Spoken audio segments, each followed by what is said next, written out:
सहेली।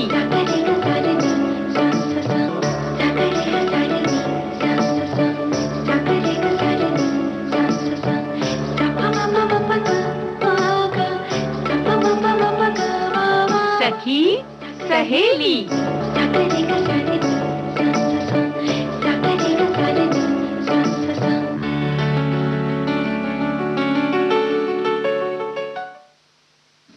सभी सखियों, सहेलियों को, श्रोताओं को और प्यारी बुआ आपको सोनाली पाठक का सप्रेम नमस्कार। नमस्कार नमस्कार, सब प्रेम प्यार भरा नमस्कार, अविरल स्नेह हमारे सभी श्रोताओं को, और सोनाली बिटिया तुमको भी ढेर सारा प्यार। और अब जल्दी से हमारे श्रोताओं को, सखियों को बता दे कि हम किन किन विषयों पर चर्चा करने वाले हैं। क्यों जल्दी क्या हो गई भाई? समय कितने जल्दी जल्दी भागता है, भागा जा रहा है। हाँ। नहीं रोक पाओगे समय को नहीं रोक सकते ना बुआ जी। बिल्कुल नहीं रोक सकते, ये बात बिल्कुल सही है। और आज मौसम है, मतलब चल ही रहा है, गर्मी का मौसम है। इसके बारे में जो हम खाते पीते हैं उसके बारे में बात करेंगे, यानी कि बेल का फल जो हम खाते हैं उसके बारे में बात करेंगे। साथ ही गीत मंजरी में हम नाम पर बातें करेंगे। नाम हमने विषय चुना है। नाम कोई भी हो सकता है। अच्छा। आप बता सकती हैं, श्रोता बता सकते हैं कि किस नाम की चर्चा होने वाली है।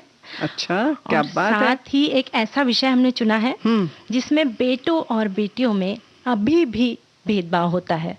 तो क्यों होता है, नहीं होना चाहिए, किस तरह से भेदभाव होता है, इस बातें में हम चर्चा करेंगे। बिल्कुल करेंगे, और किस तरह से इसको दूर करना बहुत जरूरी है, इस बारे में भी एक संकल्प लेंगे। और संकल्प जो है, दिवस जो हम मनाते हैं वो भी इसीलिए मनाते हैं कि उसके लिए, मतलब जो जिस दिन होता है ना, खास तौर से वो इसलिए होता है कि कभी कभी तो संकल्प लेने का दिन होता है, कभी कभी उसके बारे में जानकारी हासिल करने का दिन होता है। तो ऐसे ही आज जानकारी हासिल करने का दिन है, यानी आज है अंतर्राष्ट्रीय रंगहीनता जागरूकता दिवस। जी, यानी इंटरनेशनल एल्बिनिज्म अवेयरनेस डे। प्रतिवर्ष 13 जून को यह दिवस मनाया जाता है। ये बीमारी त्वचा और बालों और आंखों से संबंधित है।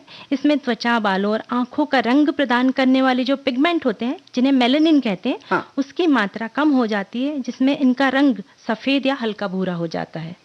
बिल्कुल। और देखा होगा हमारे साथियों ने भी, पता नहीं चलता, जो बरौनी होती है जिसको कहते हैं ना, कि आंखों की जो बाल होते हैं, भौं जो होते हैं, वो सब सफेद होते हैं। तो कुछ लोग इसका मजाक बनाते हैं, तो भाई ऐसा ना करें, ये अनुवांशिक बीमारी है, पर बीमारी संक्रामक नहीं है, यानी कि छूने से नहीं फैलती। तो ऐसे आदमी से आप परहेज ना करें और इस विषय में लोगों में जागरूकता फैलाएं। खुद भी अगर आपको जानकारी नहीं है तो हासिल करें। संयुक्त राष्ट्र मानवाधिकार परिषद ने प्रस्ताव रखा और इसकी जागरूकता को बढ़ाने के लिए 13 जून ये दिन जो है निश्चित किया गया। जी, और हमारे शरीर में उपस्थित जो मेलानिन नामक पिगमेंट होते हैं, वो हानिकारक यूवी किरणों से हमारी त्वचा की रक्षा करते हैं। यूवी मतलब अल्ट्रा वायलेट रेज। जी, और यानी कि ये सनस्क्रीन की तरह कार्य करते हैं, और इस पिगमेंट की कमी होने पर एल्बिनिज्म हो सकता है। इस बीमारी से पीड़ित व्यक्तियों को धूप लगने पर ज्यादा तकलीफ हो सकती है, आंखों की रोशनी जा सकती है, त्वचा का कैंसर भी हो सकता है। वैसे सामान्य तौर पर हमारी आपकी जिम्मेदारी ये है कि हम पहले समझें कि ये अनुवांशिक है, ऐसी कोई इसमें समस्या नहीं है कि छूने से होगा। तो जो व्यक्ति इससे पीड़ित है या जिसमें ये लक्षण आपको दिखाई दे रहे हैं, उससे आप कोई परहेज ना करें, सामान्य जीवन जिए उसके साथ भी। प्रतिवर्ष इस दिन के लिए जैसे थीम निश्चित की जाती है, तो इस बार भी रखी गई है, और थीम है कि इंक्लूजन इन स्ट्रेंथ, यानी कि समावेश शक्ति। जी, यानी सभी पीड़ितों को भेदभाव से परे समाज में समावेश करना है। जी, यानी कि जैसे हम आप हैं वैसे ही उनके साथ भी व्यवहार करें। कोई उन्हें अलग से न देखें या कहीं कुछ और न सोचें, या उन्हें ये महसूस न होने दें कि उनके में कुछ ऐसा आपसे कुछ अलग है ना। और अब गीत सुन ले। बिल्कुल।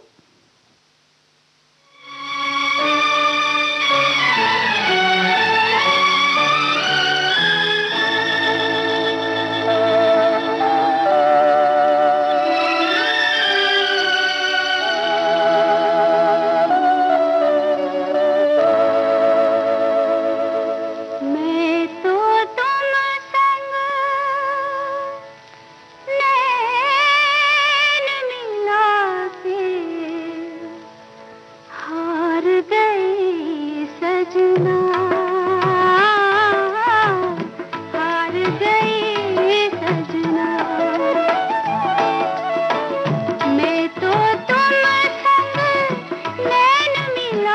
से हार गई सजना,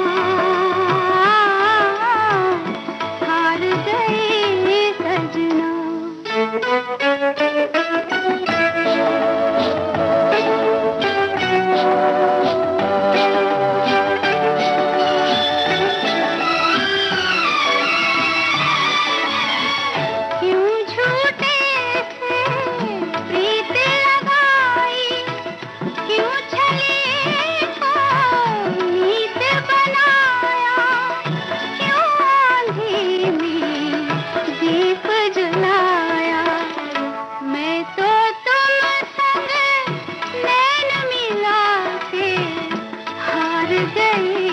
सजना, हार गई सजना।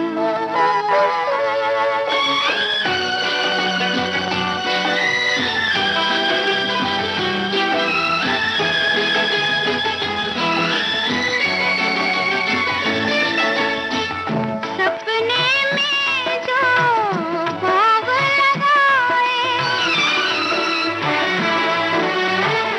सपने में जो बाग लगाए, नींद खुली तो वीराने थे, हम भी कितने दीवाने थे। मैं तो तुम संग नैन मिला के हार गई सजना, हार गई सजना।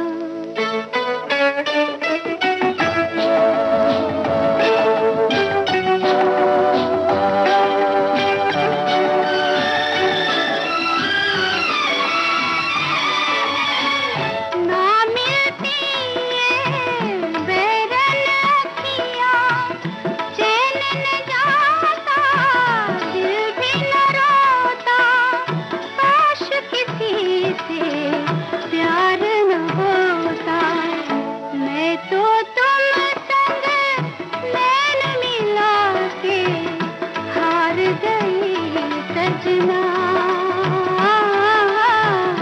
हार गई सजना। क्या बात है, बहुत मीठा गाना। बहुत मीठा गाना। लेकिन हार गई सजना जो वाली बात होती है तो बहुत सारे लोग प्रकृति से हार जाते हैं और जो इच्छा रखते हैं वो नहीं होता है तो बड़ी दिक्कत हो जाती है ना। वैसे किसी भी तरह की हार जो होती है बर्दाश्त नहीं हमें होती, मायूस कर देती है। हम निराश हो जाते हैं। फिर वो बेटे बेटियों में किया गया भेदभाव क्यों ना हो। अरे भेदभाव से पहले तो देखो यही होता है ना कि हम इच्छा रखते हैं कि बेटा भी हो जाए बेटी भी हो जाए, है ना, दोनों हो जाए। लेकिन जब एक ही होना है तब बड़ी दिक्कत होती है और तब आदमी यही सोचता है कि बेटा ही ठीक है। और भेदभाव जो है वो तो हमारे बहुत सारे साथियों ने अपने अपने विचार लिखकर भेजे हैं और जो आपने लिखकर भेजा है वो बिल्कुल सही बात है कि आपने समाज में जो देख रहे हैं उसी के अनुसार कहा है। बेटा बेटी में भेदभाव आज 21वीं शताब्दी में भी दूर निकल आने के बाद भी हमारे देश में बेटियों का जन्म लेना अभिशाप समझा जाता है। दूसरी ओर एक संतान की धारणा के बीच ऐसे भी परिवार हैं जहां बेटा हो या बेटी आने वाले शिशु का हंसी खुशी स्वागत किया जाता है। परिवार में बड़े बूढ़े भी यही कहते सुने जाते हैं, जो भी हो बस स्वस्थ हो। युवाओं की आधुनिक सोच के कारण आज पुरुष और स्त्री का अनुपात पहले से काफी सुधर गया है। जरा ध्यान से देखने की जरूरत है कि लड़की जैसे ही 5-6 साल की होती है तभी से माँ के साथ काम में हाथ बटाने लगती है, जबकि लड़के तो शुरू से ही सिर चढ़ा लिया जाता है। वही खानदान का खेवनहार है। एक कहावत है ना, पूत कपूत तो धन क्यों संचय, पूत कपूत तो धन क्यों संचय, या पूत सपूत तो धन क्यों संचय, पूत कपूत तो धन क्यों संचय। ये बात बिल्कुल सही है। ये कहावत लड़के के बारे में ही क्यों कही गई है, लड़की के बारे में क्यों नहीं। और वो इसलिए कि बेटा बेटी की चाह में हम लड़के को जन्म से ही बिगाड़ देते हैं। हमारे एक साथी ये भी लिखते हैं कि लड़के लड़कियों में भेदभाव देश की बेटियों के हर मोर्चे पर परचम लहराने के बावजूद आज भी समाज में दोयम दर्जा बरकरार है। भले ही समय के साथ साथ जमाना बदल चुका हो, लेकिन आज भी कई जगहों पर बेटी और बेटे में फर्क किया जाता है। आज भी कई ऐसे लोग हैं जिन्हें लगता है कि सिर्फ बेटे ही उनका वंश आगे बढ़ा सकते हैं। ज्यादातर लोग बेटियों को सरकारी स्कूल में पढ़ाते हैं, वहीं बेटों के लिए उनके पसंद अंग्रेजी स्कूल है। इस युग में एक अच्छे और बेहतर समाज की कल्पना तभी की जा सकती है जब बेटे और बेटियों में भेदभाव को मिटा दिया जाए। हालांकि अब लोगों की सोच बदल रही है, माता पिता अपने सभी बच्चों को समान शिक्षा देने का प्रयत्न करने लगे हैं। पर प्रयत्न होना चाहिए सभी जगहों पर। देखो बात आती है फिर कि पहले तो जन्म पर ही बड़ी तकलीफ हो जाती थी, बेटी के जन्म पर ही मातम सा छा जाता था बहुत सारे घरों में, हो सकता है अभी भी बहुत सारी जगहों पर हो। तो ऐसा भी था। फिर धीरे धीरे ये हुआ कि घर में जब खाना पीना खिलाते थे तब देखते थे कि अच्छा दूध अगर कम है तो बेटे को दे दिया जाए, बेटी को देने की क्या जरूरत है। कुछ लोग तो ये भी कहते हैं कि बेटी को खिलाना पिलाना यानी कि पड़ोसी के पौधे में पानी देने जैसा है। तो भाई पड़ोसी का भी पौधा हो तो पानी देना ही चाहिए, हमारा तो ये कहना है ना? जी जी। और वैसे बुआ जी, बेटी को हर मायने में श्रेष्ठ समझा जाता है अधिकांश जगहों पर, और बेटी को कमतर। और शिक्षा की बात चली है तो पैसों का हिसाब नहीं रखा जाता जब बेटों को पढ़ाया जाता है, और बेटियों को शिक्षा देना उतना महत्वपूर्ण नहीं समझा जाता है। बिल्कुल सही बात है। वही हमने कहा ना कि जैसे पहले था कि घर में फिर खाने पीने में भेदभाव होने लगा, फिर लगा अच्छा चलो ठीक है हम संपन्न हैं तो दोनों को बराबर से खिला पिला देते हैं। फिर स्कूल में भी पढ़ा दिया, लेकिन जहाँ और उच्च स्तर की शिक्षा की बात हुई, कहीं इंजीनियरिंग में जहाँ 8 लाख 7 लाख खर्च करने की बात आई, तब हमने देखा कि अगर दोनों को पढ़ाना है और एक का चयन करना है तो भले ही हमारा लड़का उतना काबिल न हो, लेकिन हम उसे प्राथमिकता देते हैं कि ये पढ़ने जाए और बेटी को छोड़ देते हैं कि नहीं तुम बस सीधे सीधे ये वाली मतलब स्नातकोत्तर कर लो, स्नातक कर लो, बस खत्म। यानी अपने गांव में या शहर में जो पढ़ाई है वो पढ़ लो खत्म करो। मतलब उसमें हम 7-8 लाख तक नहीं खर्च कर पाएंगे। तो ऐसी मंशा रहती है लोगों की, कहीं ना कहीं मन में रहता है। यानी कि वैसे तो हम सामान्य तौर पर बराबरी से देख रहे हैं, लेकिन जहाँ दोनों में तुलना आने लगती है या खर्च करने की बात आने लगती है और हमें एक का चयन करना होता है, तो अक्सर ये देखा जाता है कि हम बेटे को प्राथमिकता देते हैं। कुछ भी चाहे सुविधा देनी हो, चाहे आर्थिक रूप से कुछ देना हो उसे, तो हम वही करते हैं, है ना? चाहे घर के काम में की बात चली वो तो क्या बात है। क्योंकि लड़कियां जो है उन्हीं से सभी घर के काम करवाए जाते हैं, और लड़के अपने हाथ से पानी भी नहीं लेते हैं। ऐसा अभी देखो हमारे श्रोता नाराज हो जाएंगे, तुम ऐसे कहोगी तो सब नाराज हो जाएंगे, अभी लिखने लगेंगे कि बुआ जी आप गलत बात करें। भैया हम नहीं कह रहे हैं, सोनाली कह रही है भाई, और ऐसा नहीं है। अधिकांश जगहों की बात, बेटे खुद ही बेचारे करते हैं। अगर जो करते हैं ना तो सचमुच इनकी बहुत तारीफ के काबिल है ये, और उनका सभी ने अनुकरण करना चाहिए। पर ऐसी जगह है अभी कि देखो बाहर से आया है, थक कर आया है, भाई आया है, उसको पानी दो। और कभी बहन थक कर आती है, बाहर से आती है, तो उसे कभी भी पानी नहीं दिया जाता है। हाँ भाई ये बात है। लेकिन देखो ऐसा है कि केवल इसलिए कि भाई है और बाहर से आया है तो उसको पानी न दिया जाए, ये भी गलत है। जो भी बाहर से आए, चाहे वो लड़की आए या लड़का आए, जो भी बाहर से आ रहा है उसको पानी दिया जाए जो घर में है। अब उसमें स्त्री पुरुष नहीं देखना चाहिए, है ना? अगर बेटी आ रही है तो बेटा दे दे, बेटा आ रहा है तो बेटी दे दे। ये कह के कि नहीं कि भैया का काम हम क्यों करें, नहीं। वहां पर फिर कभी कभी ये भी गलत हो जाता है कि हम नहीं करेंगे क्योंकि बेटी से ही करवाया जाता है जी। और वक्त हो चुका है ब्रेक का, ले लेते हैं ब्रेक।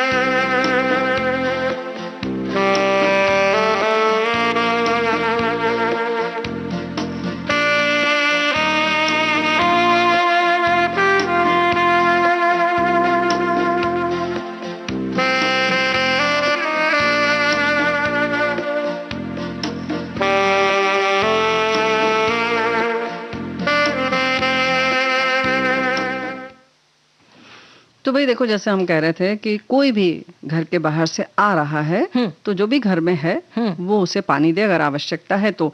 तब ये ना देखें कि बेटा आ रहा है तो हम नहीं देंगे, बेटी को क्यों देना पड़े, वहां पर मत करिए।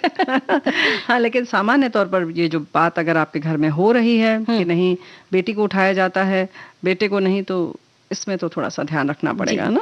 और हमारे साथी लिखते हैं कि बेटा और बेटी में भेदभाव क्यों करना, बेटियां बेटों के बराबर है हर क्षेत्र में, बल्कि बेटों से ज्यादा समझदार होती है। आजकल बेटे और बेटी को एक समान शिक्षा देते हैं वो लोग जो भेदभाव नहीं करते। बेटा हो या बेटी, माता पिता के लिए दोनों बराबर होते हैं और दोनों ही बच्चे शिक्षा के चलते माता पिता से दूर रहते हैं। जो लोग भेदभाव करते हैं उनको अपनी सोच में बदलाव लाना चाहिए। हाँ भाई, ये बात है, बिल्कुल सोच में बदलाव लाना चाहिए और इसीलिए तो हम इतनी चर्चा भी कर रहे हैं। और भाई एक बात और है कि ये जो बार बार कहा जाता है ना कि बेटियां अच्छी होती हैं, तो क्या अच्छी होती हैं इसलिए करना चाहिए उन्हें प्यार, ऐसा मत करिए, है ना। तो उसमें बेटों के साथ भी नाइंसाफी ना हो, उसके साथ भी हो सकता है आपकी बेटी थोड़ी नकचढ़ी हो, कभी कभी जिद भी करती हो, है ना। तो ये मत सोचिए कि अरे ये तो बेकार है, इसको नहीं करना है, या लड़का आपका थोड़ा सा वो, दोनों को बराबर से रखिए, ये दोनों आपकी ही संतान है। और बहुत सारी चीजें हैं जैसे प्रकृति ने भी रखा है अलग अलग, एक वो है जैसे इन्होंने लिखा बेटा और बेटी में भेदभाव स्वभावतः प्रकृति द्वारा प्रदत्त है, उनके आवश्यकताओं के अनुसार ही ये भेद है, किंतु इस भेद में जो भाव छुपा है वो यही है, भेद रहते हुए भी ईश्वर की ही भांति अभेदी है। अभेदी मतलब जो भेद आप नहीं कर सकते, भेद कार्यपरक है, अभेद जीव साधर्म से सभी एक ही हैं, यानी जीवन के लिए दोनों को जीने का हक है। ये सारी चीजों में जो धर्म आता है वो एक सा है। हमें इस मौलिक स्वरूप को समझना ही नहीं, अपितु इस बनाए रखने में भी ध्यान रखना चाहिए, अन्यथा उसके दुष्परिणाम भी हमें झेलने हैं। प्रकृति में बेटी जहां अपने प्रसव धर्मिता का प्रतिनिधित्व करती है, तो वहीं पुरुष बीज धर्मा कहा गया है। तो भाई दोनों की जरूरत है। तो ये सोचना कि हम कभी कभी ये भी हो जाता है कि हम बेटी की ही तारीफ करते रहते हैं, अरे बेटियां ज्यादा अच्छी होती हैं, बड़ी संवेदनशील होती हैं। अरे भाई ऐसा नहीं है, दोनों को प्रकृति ने बनाया है, दोनों को बराबर से सिखाइए, पढ़ाइए। अब जैसे तुमने कहा ना कि लड़कियों से काम करवाया जाता है ना, तो गलत है। नहीं, ऐसा नहीं है, गलत नहीं है। लड़कियों को जैसे घर के काम करवाए जाते तो उन्हें बाहर के भी काम सिखाए, कि बैंक जाए, बैंक के काम सीखे, या फिर कहीं बिल भरना है तो वो भी सीखे। ऐसा ना हो कि वो कहीं दूसरी जगह जा रही है, कहीं पढ़ने के लिए कहीं बाहर जा रही है, तो उन्हें बाहर जाते तो उनमें आत्मविश्वास की कमी हो। और बेटों को भी घर के काम सिखाए, ऐसा नहीं है कामों का बंटवारा ना हो। बिल्कुल सही बात है कि घर का काम सीखे रहेंगे तो कभी बाहर आप रहेंगे बेटे आपके, तो खाना बनाकर खा सकते हैं, काम वाली न आए तो आप बर्तन भी धो सकते हैं। और फिर उनको ये कहीं ना कहीं कॉम्प्लेक्स ना हो, कहीं ये शर्म ना आए कि अरे हम घर का काम कर रहे हैं। तो ये जब शुरू से आप क्या देखते रहेंगे और आप प्रोत्साहित करके करवाएं और ये बता के कहें कि अपना काम करना ही चाहिए। और इसमें हमें लगता है कहीं ना कहीं जो महापुरुष लोगों ने जिन्होंने अपने काम स्वयं किए हैं, उनकी बात बताकर जो प्रेरणाप्रद कहानियां होती हैं वो बहुत इसमें काम करेंगी। उनकी भी हमें जानकारी बच्चों को देना चाहिए। जी। और बच्चे जब पढ़ाई के लिए विदेशों में जाते हैं उस वक्त तो उन्हें खुद के काम खुद करना पड़ता। उस वक्त अगर हमने ही उन्हें बचपन से काम करना नहीं सिखाया तो आगे जाके उन्हें ही बहुत सारी दिक्कतों का सामना करना पड़ सकता है। तो ये कि छोटे मोटे काम हो, खुद का खाना बनाना, ये भी बात बच्चों को आनी ही चाहिए। यानी कि यही तुम्हारा कहने का मतलब है ना कि जब हम नहीं सिखाएंगे और बच्चे बाहर जाएंगे तो जाहिर है कि एक तरीके से हमने उनको प्यार नहीं दिया बल्कि उनकी तकलीफ बढ़ा दी, उनका नुकसान किया, है ना। और हमारे साथी ने बड़ी अच्छी बात लिखी है, भाई भेदभाव ना करें। ये तो आप क्या सभी कहते हैं, लेकिन मेरा बेटा और बेटी में फर्क आज भी वैसा ही है जैसा 50 वर्ष पहले था। मेरे तो 4 लड़कियां हैं, इसलिए कोई फर्क चारों में नहीं। बेटा हुआ नहीं इसलिए वो भी टेंशन ही नहीं है। तो ये तो बहुत अच्छा है, आपका टेंशन कम हुआ। तो चलिए हम और टेंशन कम कर देते हैं, यानी गीत सुन लेते हैं, तब आगे बढ़ते हैं।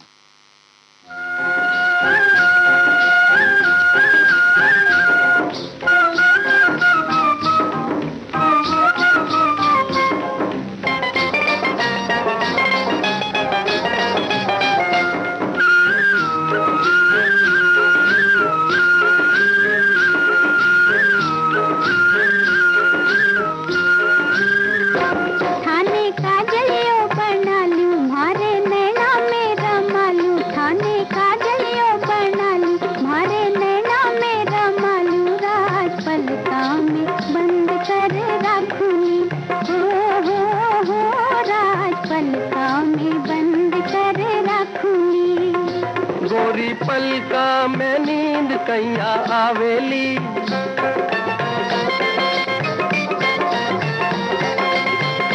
गोरी पलका में नींद कैया आवेली, आवेली गोरी पलका में नींद कैया आवेली। तुम्हारी पलका पालनी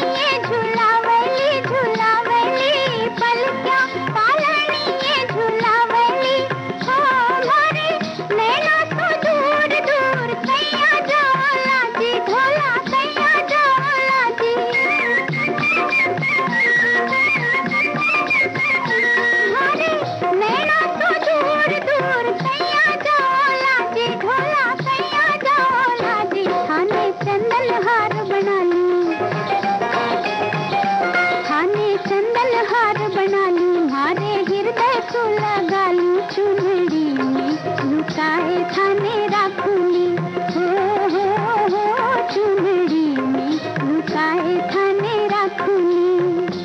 गोरी चुंदड़ी लहर लहरावेली,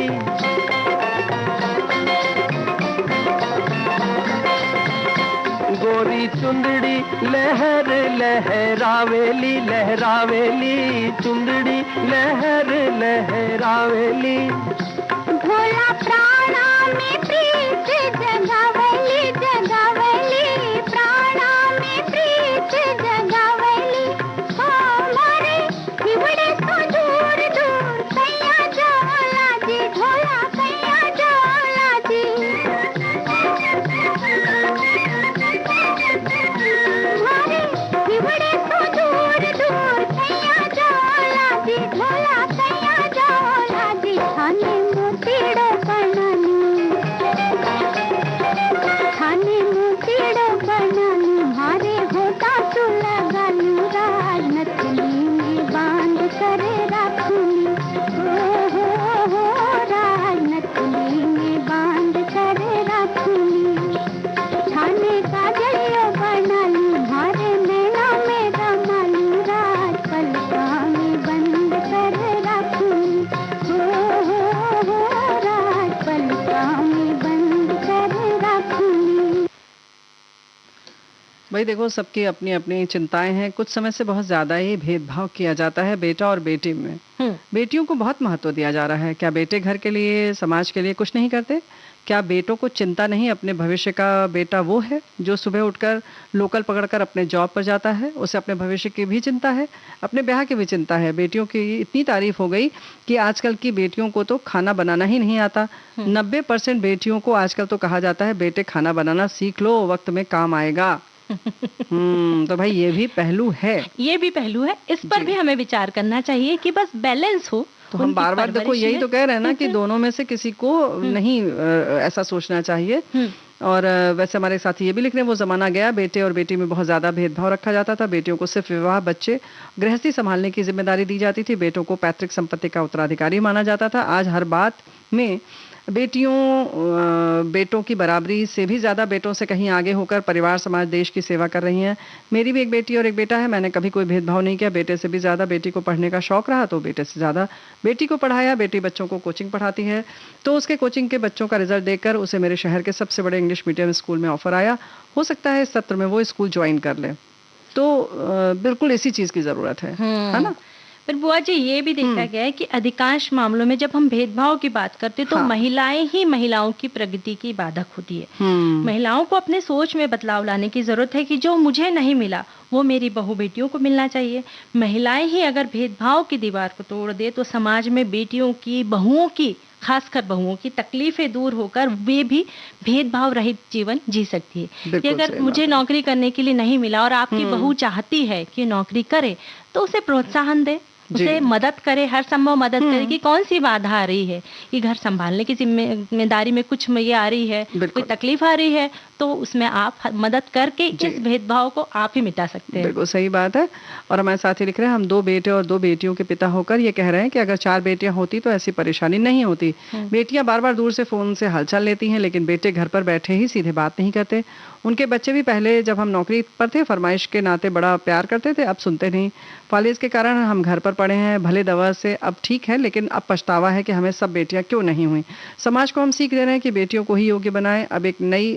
अब एक ही 3 साल की पोती है। हम सब प्यार देते हैं और उम्मीद करते हैं कि वो अपने परिवार को संभालेगी, योग्य बनेगी।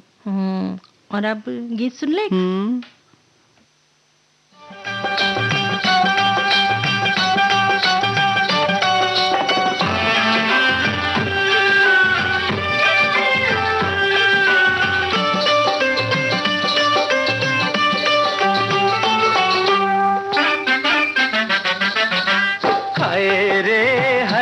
मेरे हाथ में तेरा हाथ, नए जज्बात मेरी जान बल्ले बल्ले।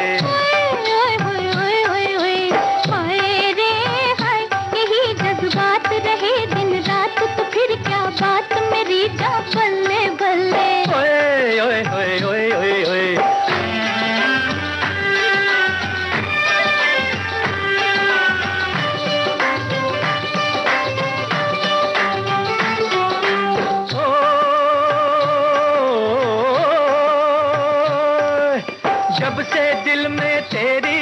तस्वीर बनी है, यूं लगता है जैसे तकदीर बनी है।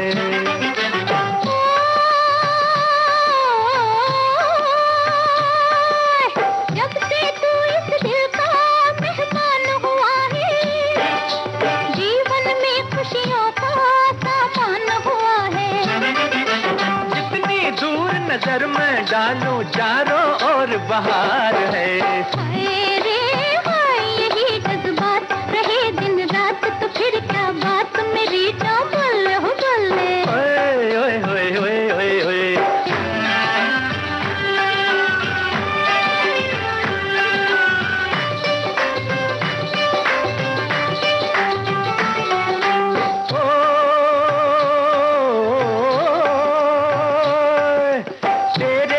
शहनाई जिस रात बजेगी, तेरी मेरी जोड़ी क्या खूब सजेगी।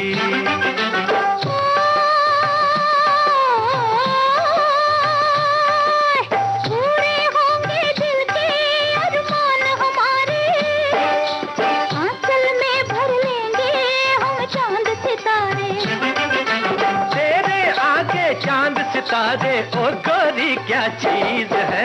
हाय रे हाय, यही जज्बात रहे दिन रात तो फिर क्या बात, मेरी जान बल्ले बल्ले। ओए ओए ओए ओए ओए ओए।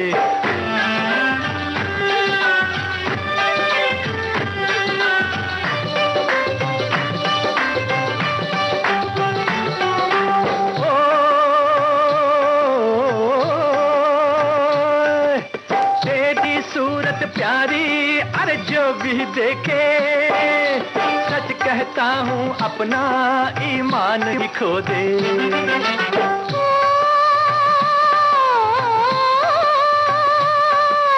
तेरी आंखों में भी अरे वो जादू है, जब से आंख मिली है दिल बेकाबू है।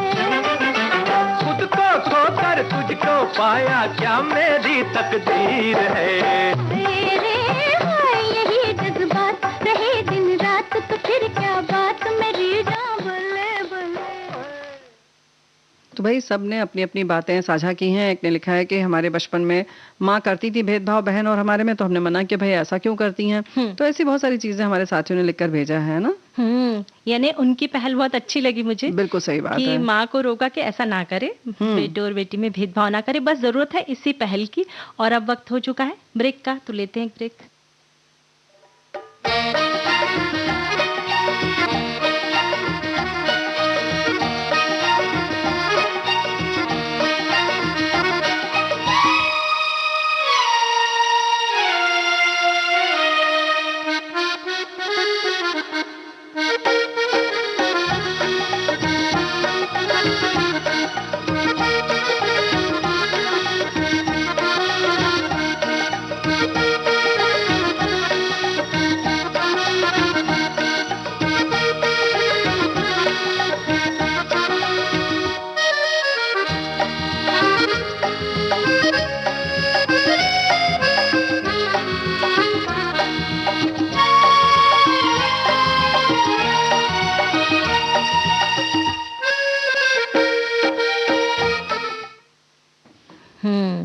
ये है विविध भारती, कार्यक्रम है सखी सहेली, और ब्रेक के बाद हम फिर हाजिर हैं। लेकिन हमारे साथी जो है, वाह मस्त गीत, मैं तो किचन में काम के साथ डांस कर रही हूँ। तो भाई हमारे साथी जो है नृत्य कर रहे हैं, तो भाई बहुत बहुत बधाई। आप इसी तरह से नृत्य करिए और बातें सुनती रहिए हमारी, है ना। और कमेंट्स लिखकर भी भेजिए।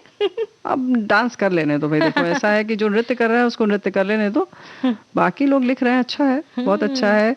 और नाम पर हम क्या बात करें, क्योंकि यही जो है संबोधन का प्रतीक है, उसका नाम होता है, हम उसी नाम से उसे जानते हैं। किसी व्यक्ति विशेष की बात करें, उसके माता पिता या घर के सदस्यों द्वारा रखा गया जो उसका नाम है, यानी जिससे हम संबोधन करते हैं, यही आगे चलकर उसकी पहचान बन जाता है। अगर नाम के मुताबिक कहीं व्यक्तित्व हुआ, तब तो सोने पर सुहागा हो जाता है।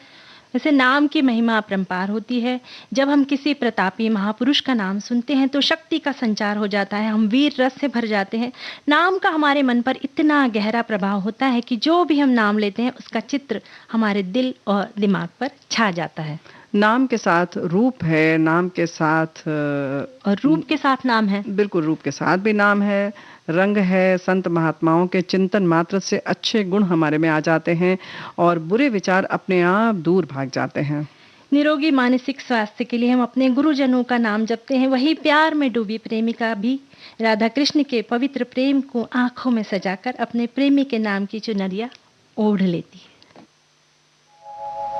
जैसे राधा ने माला जपी शाम की, जैसे राधा ने माला जपी शाम की, मैंने ओढ़ी चुनरिया तेरे नाम की। जैसे राधा ने माला जपी शाम की, मैंने ओढ़ी चुनरिया तेरे नाम की।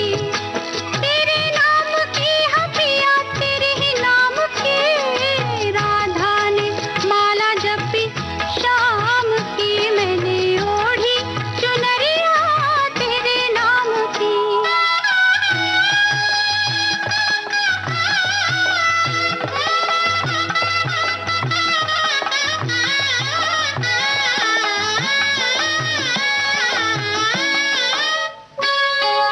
प्रीत क्या जुड़ी, प्रीत क्या जुड़ी, डोर क्या बंधी, बिना जतन बिना यतन हो गई मैं नहीं। प्रीत क्या जुड़ी, डोर क्या बंधी, बिना जतन बिना यतन हो गई मैं नहीं। बिना मोल की मैं बिके बिना दाम की, राधा ने माला जपी शाम की, मैंने ओढ़ी चुनरिया तेरे नाम की।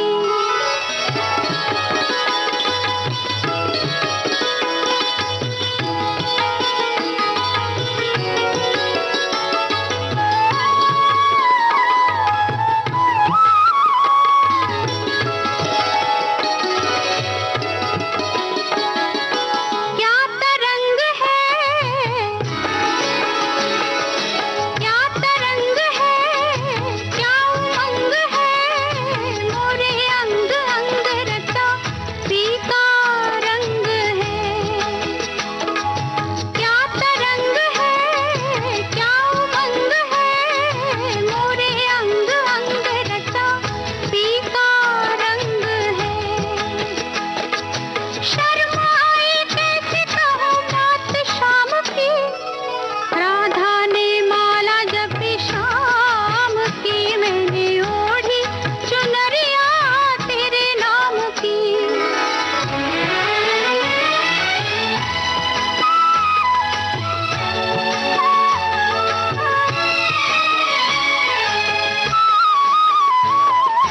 पालिया तुझे, पालिया, पालिया तुझे, पाई हर खुशी, चाहूँ बार बार चढ़ूं तेरी पालकी। पालिया तुझे, पाई हर खुशी, चाहूँ बार बार चढ़ूं तेरी पालकी। सुबह शाम की प्यास बड़े काम की, राधा ने माला जपी शाम की, मैंने ओढ़ी चुनरिया तेरे नाम की। तेरे नाम की हपिया तेरे ही नाम की, राधा ने माला जपी शाम की, मैंने ओढ़ी चुनरिया तेरे नाम की। चुनरी ओढ़ ली और कुछ लोग कहते हैं कि नाम में क्या रखा है। अगर सचमुच नाम का महत्व न होता तो मिठाई शब्द सुनते ही चाट पकौड़ी या मिठाई का स्वाद मुंह में क्यों आने लगता है। इमली, आंवला, कच्चा आम, ये सब सुनकर मुंह में पानी आता है। और एक बहुत प्यारी सी पंक्ति है, नाम में बहुत शक्ति है, नानक नाम जहाज है, चढ़े सो उतरे पार। और हमारी संस्कृति में 16 संस्कारों में से एक नामकरण संस्कार भी होता है। पुराने ज़माने की बात की जाए तो पहले दादा दादी घर के बूढ़े जो है वो बच्चे का नाम रख देते थे। पर बदलते परिवेश में अब तो नाम भी बहुत सोच समझ कर रखा जाता है। पहले भी बहुत सोच समझ कर रखा जाता था। मंगलवार को अगर जन्म हो गया तो मंगला नाम रख दिया जाता था। तो इस तरह से भी होता था। जन्म के पहले से ही इस विषय पर चर्चा की जाती है और थोड़ा सा तरीका बदल गया है। लोगों से पूछा जाता है कि क्या नाम रखा जाए, बेटा होगा तो क्या नाम रखेंगे, बेटी होगी तो क्या नाम रखा जाएगा। पहले बड़े बुजुर्गों को ये काम दे दिया जाता था। बेटियों का तो शादी के बाद भी कहीं कहीं नाम बदल जाता है। आजकल कुछ युवतियों ने भी इसमें अपना पक्ष रखना शुरू कर दिया है कि वो नाम नहीं बदलेंगी, ससुराल जाती हैं और उसके बाद रहती हैं। और कुछ लोगों का नाम ऐसा होता है कि उसमें प्रकृति का पूरी तरह से समावेश होता है और फिर तो पूछना पड़ जाता है कि अगर तुम्हारा ये नाम होता तो।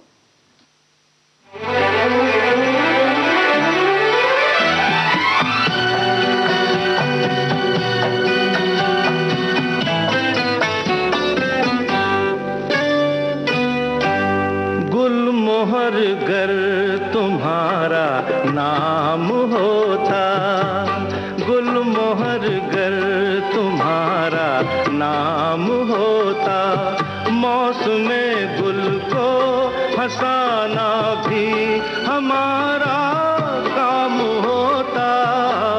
गुलमोहर गर तुम्हारा नाम होता।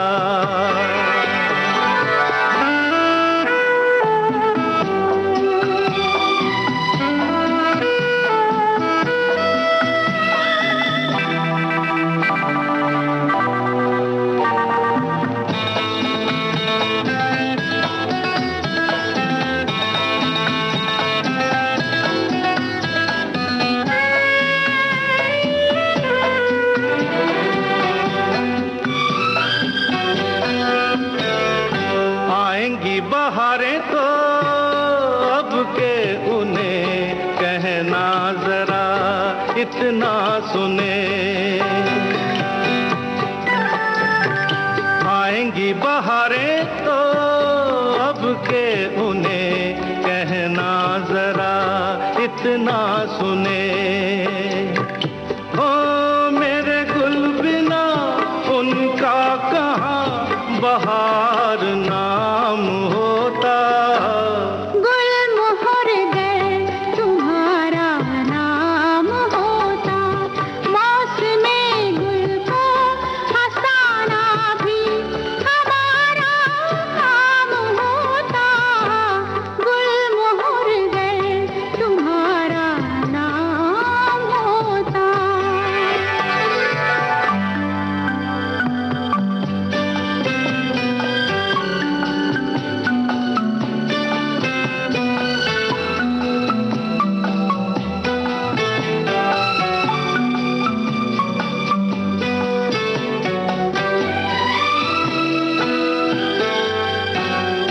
शाम के गुलाबी से आंचल में दिया जला है चांद का।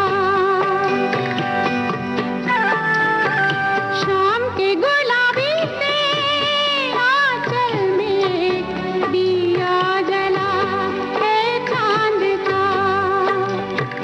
ओ मेरे बिना उसका कहाँ चांद नाम होता। गुलमोहर गर तुम्हारा नाम होता। मौसमे गुल को हंसाना भी हमारा काम होता। गुलमोहर गर तुम्हारा नाम होता। गुलमोहर जैसा नाम, यानी हर परिस्थिति में कितनी भी धूप आए, कितनी भी आंधी तूफान आए, बस गुलमोहर की तरह खुश रहना, खिलते रहना, यही तो किसी के गुण में होता है जी। इसलिए गुलमोहर भी कह सकते हैं। वैसे जैसे किसी के अच्छे कार्यों से उसका नाम रोशन होता है, वैसे ही बुरे काम करने पर भी उस व्यक्ति के साथ साथ पूरे परिवार का नाम भी खराब हो जाता है। बिल्कुल, वैसे तो रोशन दोनों तरह होता है, कभी अच्छे रूप में, कभी खराब रूप में। नाम पर बहुत सारे मुहावरे हैं, बहुत सारी लोकोक्तियां हैं, जैसे नाम लुट जाना, नाम बदनाम होना, नाम को मारना यानी यश प्राप्ति के लिए हर संभव प्रयास करना, नाम के लिए मरना, नाम लगाना यानी दोष मढ़ना। और नाम लेना या गुणगान करना। नाम पाना यानी मशहूर होना, नाम उछालना यानी बदनामी करना, नाम का दुश्मन होना यानी बेहद नफरत करना, नाम का नो छोड़ना यानी सब कुछ ले लेना। वैसे बुआ जी कुछ लोकोक्तियाँ बहुत मजेदार भी होती हैं, जैसे आँख के अंधे नाम नैनसुख, या फिर ये जो यानी गुण के विरुद्ध नाम हो गया, वही नाम शेर खान लोमड़ी से डरे। इस तरह से बिल्कुल सही बात है। तो कुछ इसी तरीके की चीजें होती हैं। वैसे हमारे एक साथी ने भी इसी तरह लिखा है, कुछ संदेश जो है ऊपर नीचे हो जाते हैं। बेबी, बाबा, चिंटू पिंटू या चीकू, ये भी नाम जो होते हैं ये भी बहुत ज्यादा लोकप्रिय होते हैं। लोकप्रिय होते हैं, पर जब वो व्यक्ति बुजुर्ग हो जाते हैं, बड़े हो जाते हैं, उस वक्त भी उन्हें इन्हीं नाम से पुकारा जाता है, और तब बहुत थोड़ी सी हंसी भी छूटती है। बिल्कुल।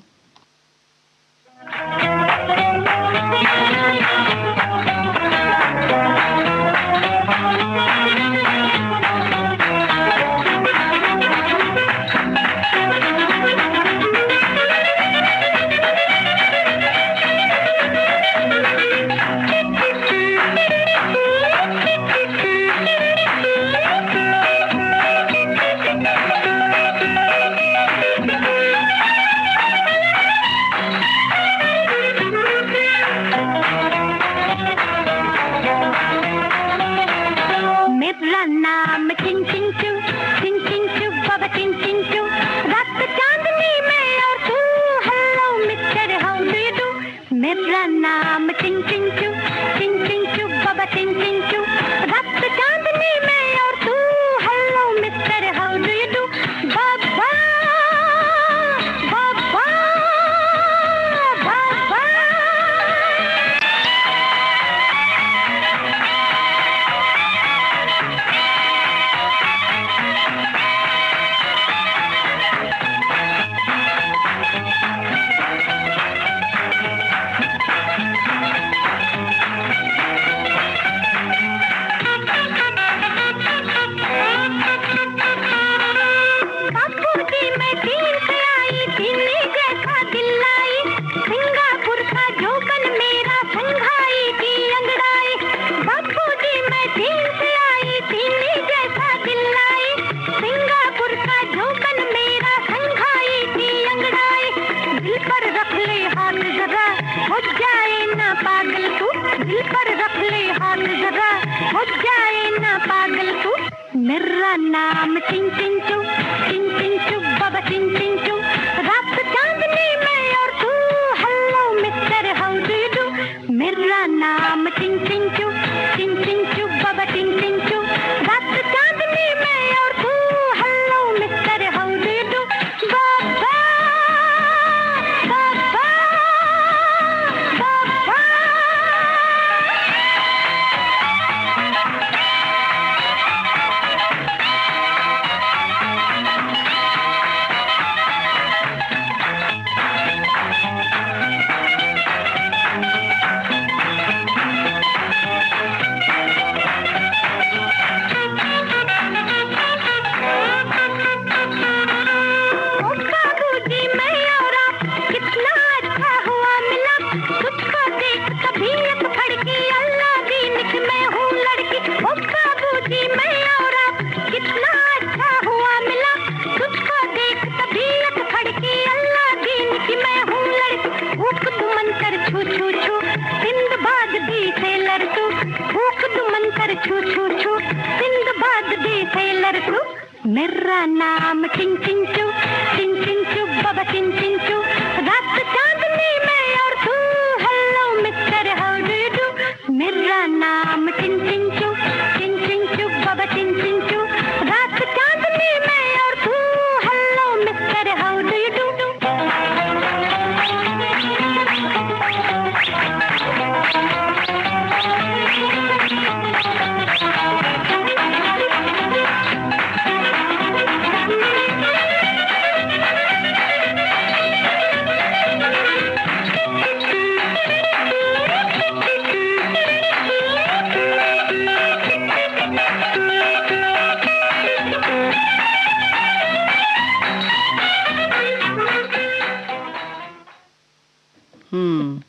नाम की बात की जाए तो इस मोबाइल नाम की हस्ती की तारीफ क्या लिखूं या ना लिखूं, कमाल की चीज।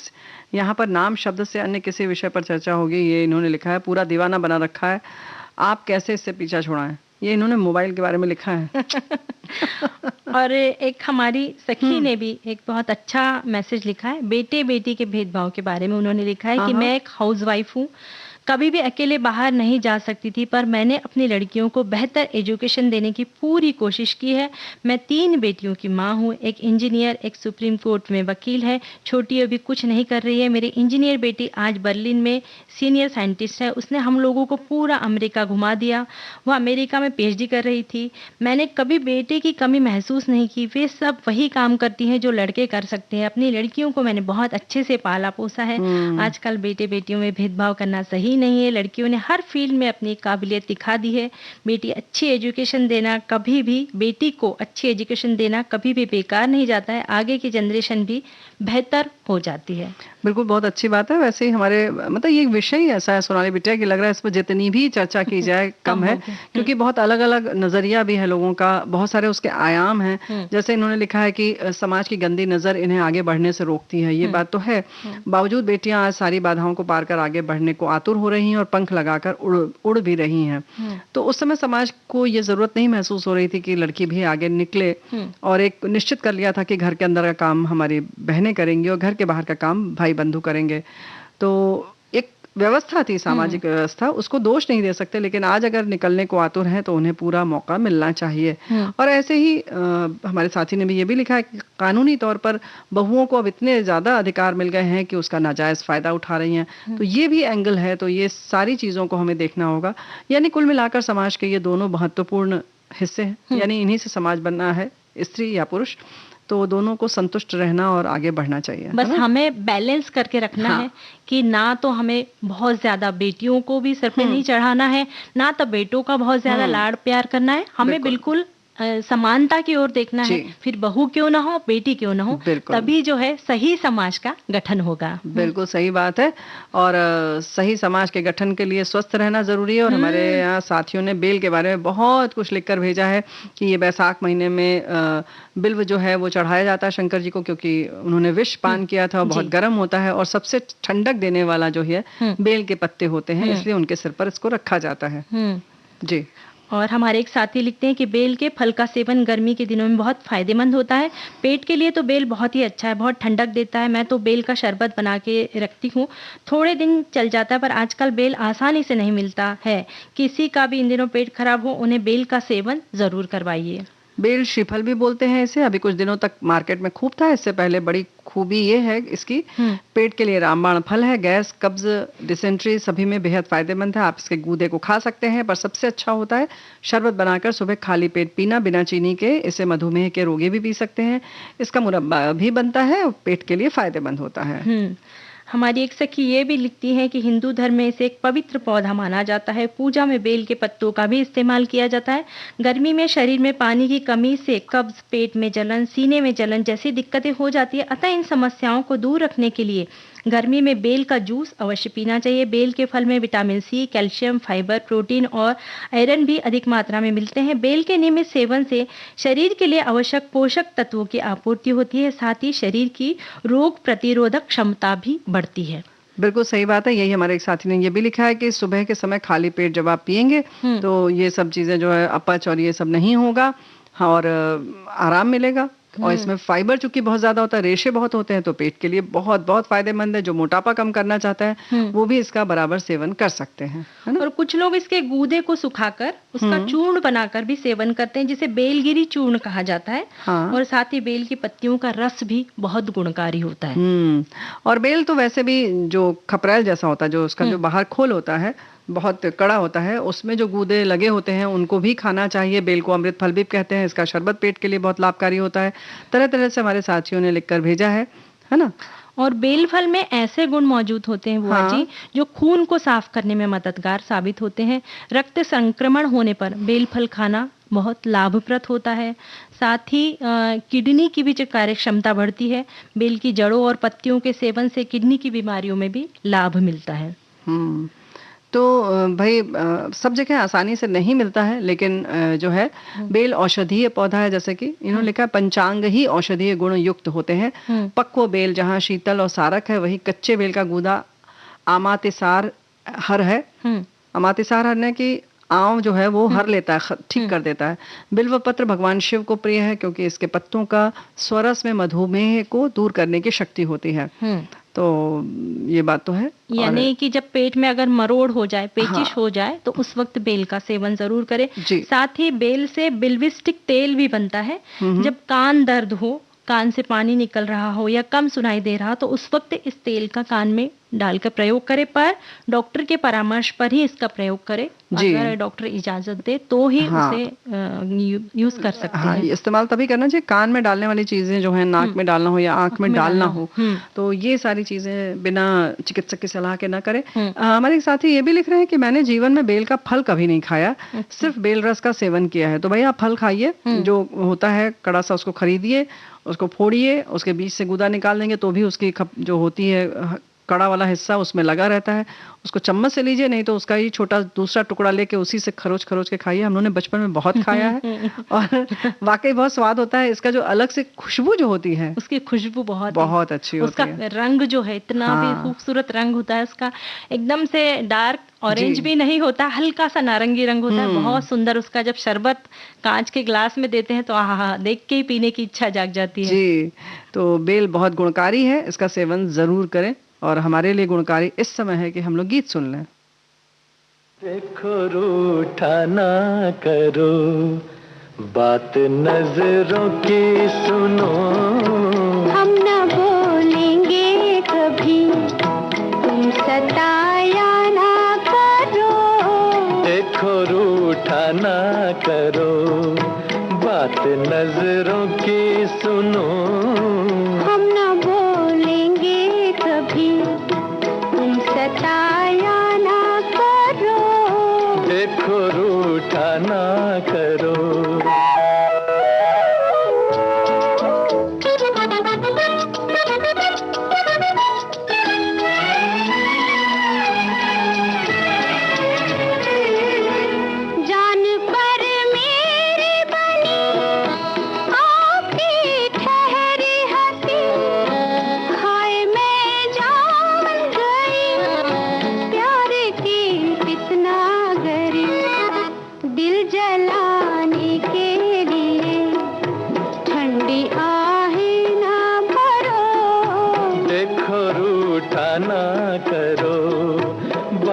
नजरों की सुनो, हम ना बोलेंगे कभी।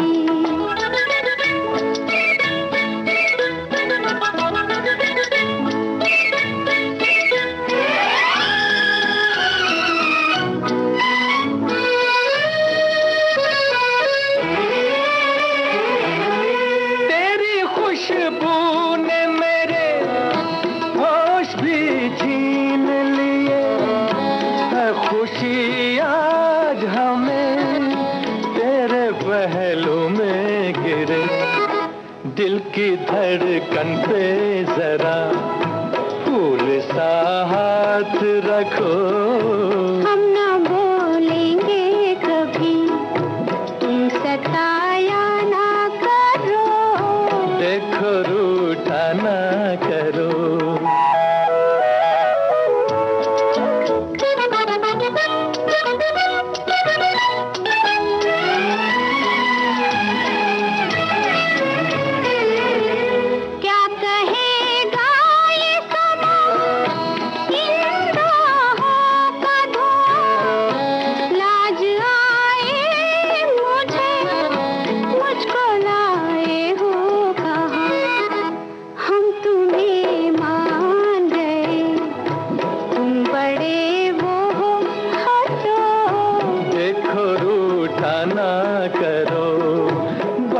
नजरों की सुनो, हम ना बोलेंगे कभी, तुम सताया ना करो। देखो रूठा ना करो। देखो भाई, हमारे बहुत सारे साथी तो ये भी लिख रहे हैं कि बेल का इस्तेमाल हम मार्च से जून तक रोज करते हैं। गोरखपुर में शरबत की तमाम दुकानें लगती हैं। जब घर पर हैं वो हमें अब नहीं मिल रहा है। इसका फायदा क्या क्या बताएं? ये पेट के लिए रामबाण है। गर्मी भर हमें कोई दवा नहीं लेनी पड़ती थी। क्या बात है। तो इसे जिन लोगों को मालूम नहीं, बहुत सारे ऐसे लोग हैं जिन्हें मालूम भी नहीं है कि बेल फल जो है मिलता है बाजार में, और जो पेट के लिए बहुत उपयोगी है।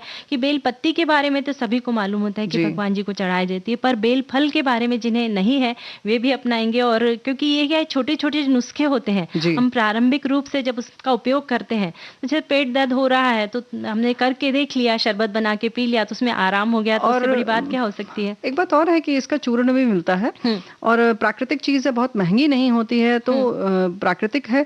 तो आप इसका सेवन अगर करते रहेंगे, जैसे हमारे साथी ने लिखा है कि हम लगातार खाते थे तो कभी तकलीफ नहीं हुई, तो ऐसे इसका चूर्ण भी खाया जा सकता है, लेकिन फिर चिकित्सक से सलाह कर ले। सामान्य तौर पर इसका चूर्ण आता है बनाने के लिए। अगर आपको शरबत आदि नहीं मिल रहा है तो आप वैसे भी इसका प्रयोग कर सकते हैं। हाँ, बस धूप में उसके गूदे को सुखाना पड़ेगा। नहीं, बना बनाया भी मिलता है। अगर आपके पास कहीं फल आपने जैसे कहा कि नहीं खाया है या नहीं मिला है तो हो सकता है, तो आप ऐसे भी कर सकते हैं। हमारे साथी ने ये भी लिखा है कि भाई कितना अच्छा नंबर आया है बेटे से, तब भी वो पोछा आदि भी लगवाते हैं।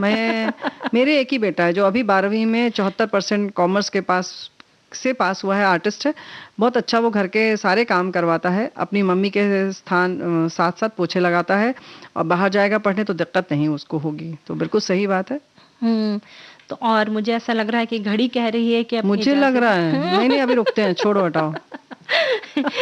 इजाजत ले लेने चाहिए। तो आप सभी को सोनाली पाठक और प्यारी बुआ का नमस्कार।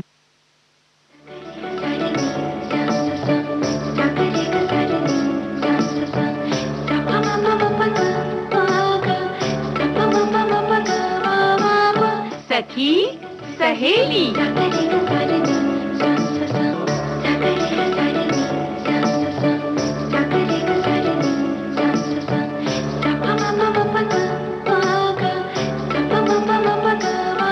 सखी सहेली।